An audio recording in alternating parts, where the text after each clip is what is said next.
Welcome to this explainer. I want you to go ahead and just close your eyes for a second and picture an ancient Greek warrior.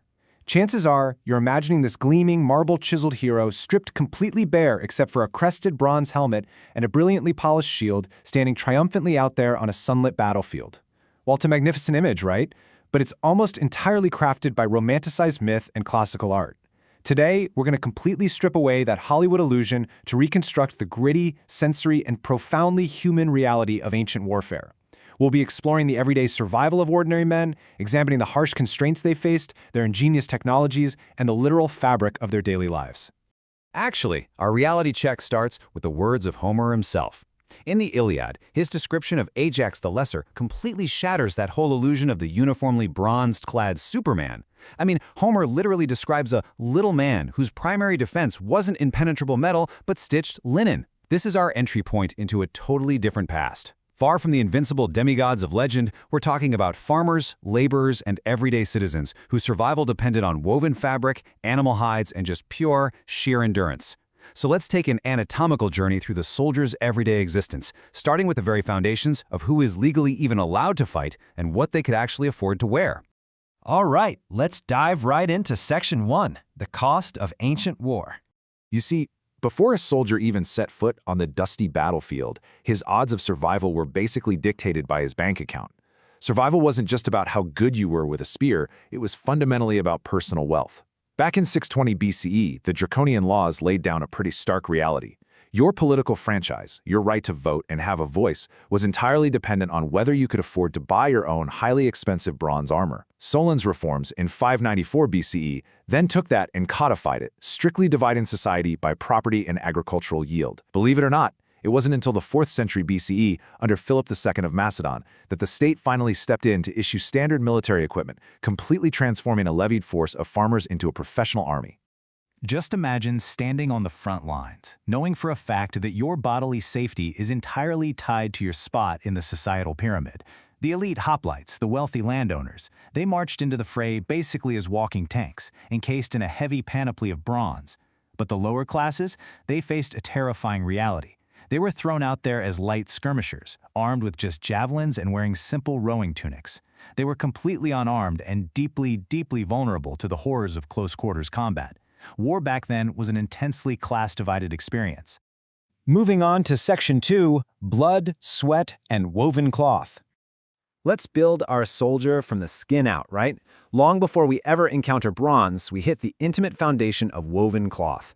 Because underneath the armor, the absolute reality of war was sweat, dirt, and brutal friction. Soldiers stepped into foundational garments that were spun and engineered by the women and their families specifically to manage this incredibly harsh environment. First, they wore the perizoma. This was a fitted loincloth that served as a totally vital hygienic base layer against the skin. Over that went the chitoniskos, which is a military tunic strategically shortened to hang right around the mid-thigh. Think about it. In a rapid, terrifying sprint toward enemy lines, you absolutely cannot afford to have long, civilian fabric tripping up your knees. Every single stitch was an engineered adaptation for combat mobility. And putting this on wasn't just throwing on a t-shirt. This layering was a complex feat of sartorial engineering. Heavy fabric bunching up underneath a rigid bronze breastplate, that could cause fatal restrictions in your movement or just agonizing blisters. So these soldiers had to precisely drape their tunic, pulling the excess fabric up over a belt to form this very specific bloused fold called a kolpos. Then, and this is crucial, they bound the whole arrangement super tightly against their chest and back using a crossed leather harness. This controlled all the bulk, essentially creating a streamlined, padded foundation that the heavy armor could safely rest on. Now, outer garments, definitely not just for fashion. These were highly engineered survival tools for thermal regulation, as well as profound visual symbols. The massive woolen himachyon, for instance, literally doubled as a soldier's bed in the freezing mud of a winter campaign. Then you have the examus, which intentionally left the right arm completely bare. It was an absolute mechanical necessity for skirmishers who needed unrestricted range of motion to hurl a javelin. And of course, consider the famous Spartan tribon. It was dyed this deep crimson, not just to enforce their civic equality, but as a deliberate, terrifying psychological tactic. It was literally designed to hide the sight of their own bleeding wounds from the enemy. Which brings us to Section 3, the linen armor revolution. Let's move to the primary protective layer.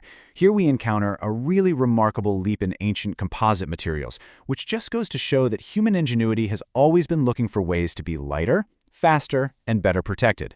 We know for a fact they wore linen armor called the linothorax, but there's a massive scholarly debate that still remains. How exactly did organic plant fibers replace rigid bronze? Was it glued together, or was it quilted? I mean, how do you engineer a simple shirt to stop a high-velocity arrow or a slashing sword? Let's look at the really prominent glued linen theory, which reveals a process that is shockingly similar to modern fiberglass resin. Armorers would take 10 to 20 layers of woven linen and laminate them together using intensely strong animal-based adhesives, stuff like rabbit skin glue. Then, they would coat the whole thing in a protective clay gesso. The result? A stiff, fiber-reinforced plate that absorbed kinetic shock incredibly well, all while remaining surprisingly lightweight and breathable under that scorching Mediterranean sun. They'd cut the lower edges into dangling strips to protect the groin without restricting the legs, and fold a sturdy yoke over the shoulders to lock it all down. It's basically ancient Kevlar. To really put ourselves in that room, listen to the words of the 7th century BCE poet Alcus. Imagine just stepping into a bustling classical armory. You would instantly smell that sharp metallic tang of oiled bronze, but right alongside it, you'd catch the distinct earthy scent of freshly glued and painted linen corselets. This quote proves that this cutting-edge, organic technology was actively hanging right there next to the traditional metal gear of the super wealthy. It was an absolute revolution in everyday battlefield survival. All right, let's step into Section 4, Marching on Iron and Leather. We've got to shift our focus down to the soldiers' extremities. Because warfare back then, it wasn't just fighting, it was mostly marching. The brutal, rocky, thorn-choked geography of the Mediterranean basically demanded a really diverse array of footwear. The heavy hoplite, for instance, marched in the crepes, which was a thick sole heavily studded with iron hobnails to grip those steep, blood-slicked hills. Meanwhile, a scout darted through the brush in the high, soft endromus. And up in the freezing northern campaigns, soldiers only survived because they adopted the Thracian embades, enclosed boots thickly lined with fur to stave off frostbite.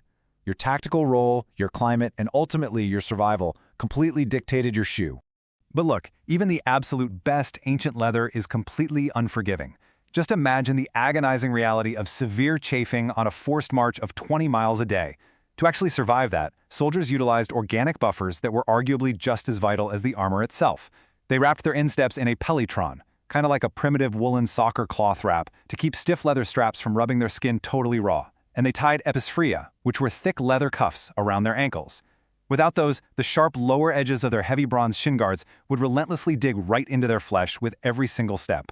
And yet, even down in the dirt and the mud, that ancient social hierarchy we talked about earlier remained absolutely inescapable. While your ordinary soldier marched on iron, historical accounts tell us that extremely wealthy, high-ranking officers, like Hegnon, one of Alexander the Great's followers, wore custom boots studded with solid gold or silver hobnails. I mean, even the literal footprints left behind in the mud were a stark, flashy declaration of a man's economic power and status. Finally, we hit Section 5, Hygiene, Rust, and Survival. Let's plunge right into the visceral, unglamorous reality of camp life. Warfare is what? 99% waiting, marching, and just trying to maintain your gear against the relentless forces of nature and bodily decay. Consider the sheer weight for a second. 7 kilograms. That is nearly 15.5 pounds. That's the immense physical burden of merely holding up the massive hoplite shield, which was a heavy composite of hardwood, layered bronze, and incredibly thick bovine leather. And that's just on one arm. Now add the helmet, the weapons, the armor. The physical toll on the human body before a single blow was ever even struck was absolutely staggering. And because of all that extreme exertion, a soldier's clothing very quickly became a saturated, stiffened mass of sweat, mud, and bodily fluids. To prevent their gear from literally rotting off their backs, it was routinely stomped in tubs of stale, fermented urine because the ammonia acted as a super powerful degreaser. Then they'd wash it with caustic wood ash, brush it vigorously with sharp thistles, and finally hang it all over burning sulfur to sanitize and whiten the cloth. The air of an ancient military camp must have been an absolutely pungent, stinging assault on the senses. But here's the fascinating part. Amidst all that incredible grime, meticulous hygiene was actually a crucial weapon of psychological warfare. Before a battle, Greek soldiers would painstakingly rub their bodies down with olive oil and scrape the accumulated filth away using a curved bronze tool called a strigil. So when the Spartans were seen calmly exercising and combing out their long hair right before the absolute slaughter at Thermopylae, it wasn't vanity, no way. It was a terrifyingly calculated display of supreme discipline. A clean, poised warrior was infinitely more intimidating than a ragged, exhausted one. So, as we wrap up this explainer, those silent, idealized marble statues are replaced by mortal men, men who were bound by the unforgiving elements and the harsh economic realities of their time. We've explored the intricate engineering of stitched linen, the freezing rain, and the pungent, inescapable smell of stale urine and sulfur. So the question remains, knowing the agonizing, deeply human cost of just standing in that phalanx, how does that change your definition of an ancient hero?